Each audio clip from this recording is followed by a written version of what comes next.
Okay, so my drug was Ribociclib, and a novel drug for inhibition of CDK6 interactions. And my bioinformatics student was Fady. So the purpose of this project is to investigate the efficacy of ribociclib in targeting CDK6, the cyclan-dependent kinase. We'll be examining the effects of ribociclib on both wild-type and mutant forms of CDK6.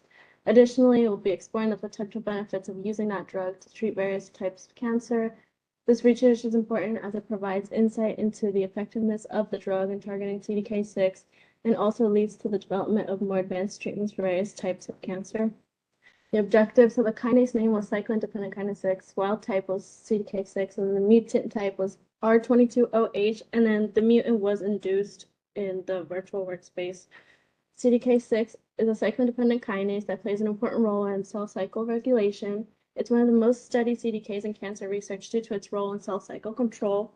Wild type CDK6 is the standard form, and it's found in healthy cells, while the mutant forms of CDK6 have been associated with various types of cancers. Ribociclib is an FDA-approved drug that targets CDK6, and it has been shown to be effective in treating certain types of cancer.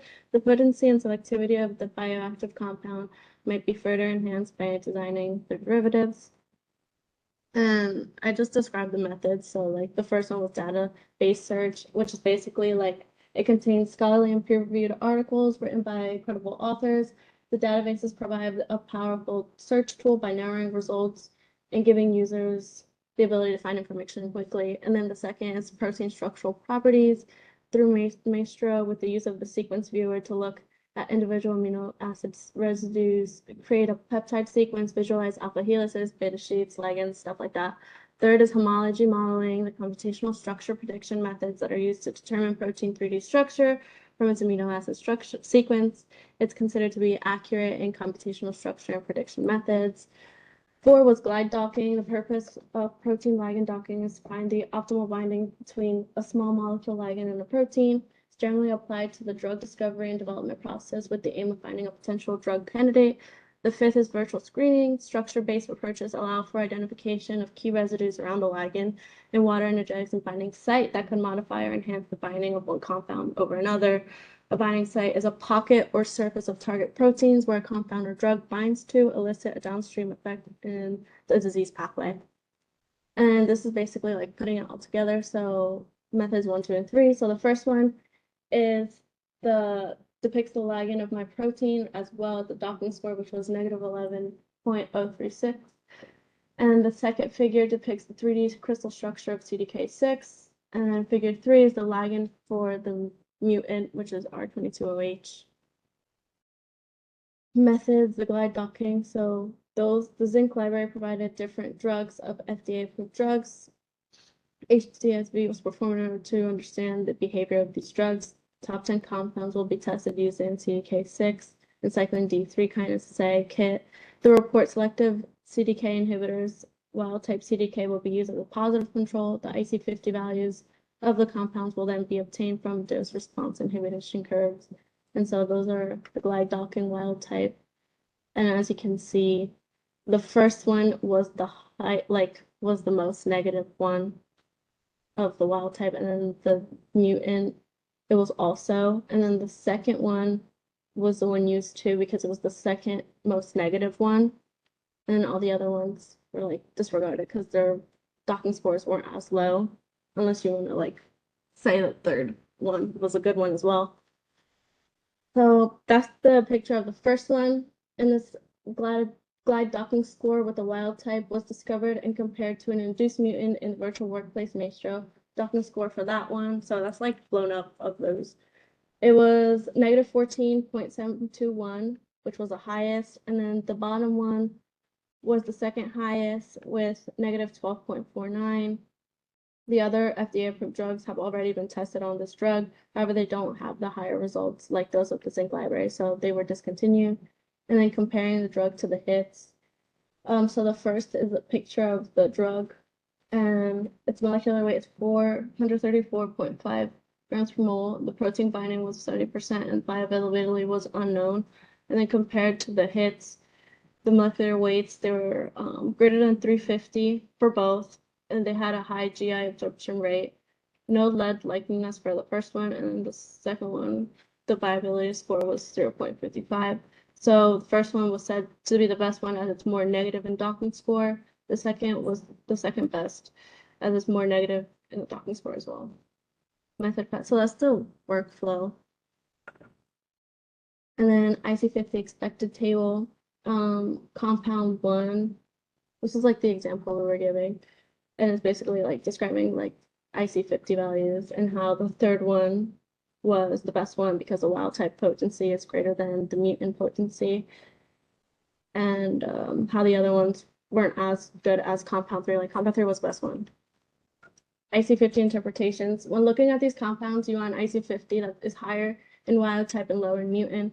We will then use the IC50 of the drug in order to validate the data so you can move forward.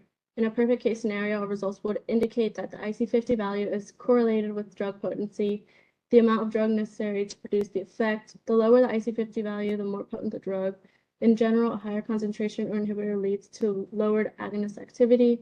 An IC50 value increases as agonist concentration increases. So based on our IC50 values, we can determine that there is a drug resistance on the mutant and that this drug target is very potent and a good one.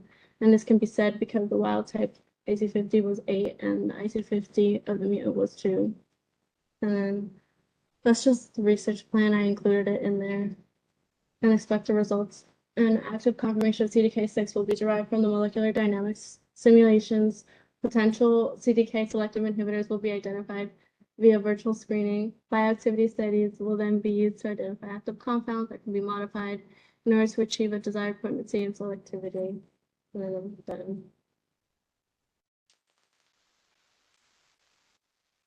Question. Okay, Mark, your turn.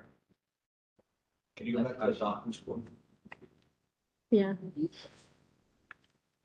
Which do you want like the blown up version?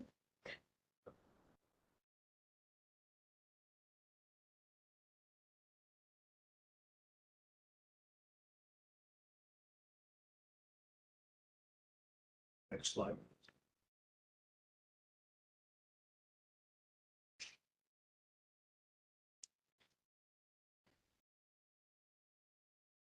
I'll just cover bases.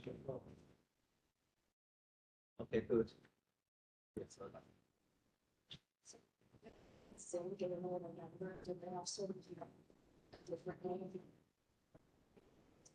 No, because I tried finding them.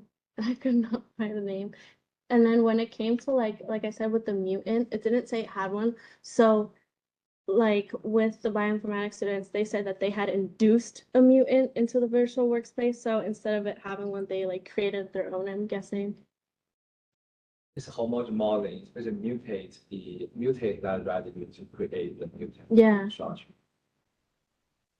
Okay, so you have all the components. To got A, you just need to make very minor change. Okay, go to your title.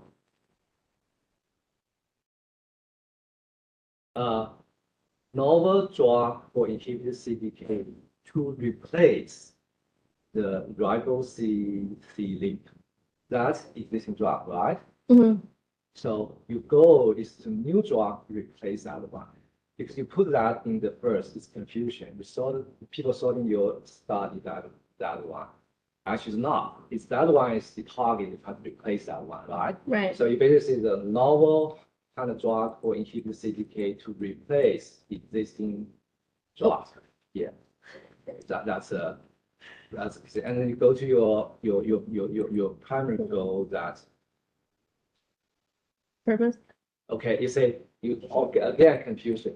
The purpose of this investigate the efficacy of your compound, not this one. This is just the reference. This is just the target you want to beat it. Yes. So you basically your goal is to the efficacy of the drug 10 compounds from your virtual screening that one. and use the FDA drug as the reference. You Right. want to beat that. Okay. So it really is just rephrase to show really you develop new compound to replace FDA drug. Then that means A, because you had all the components. Okay, good.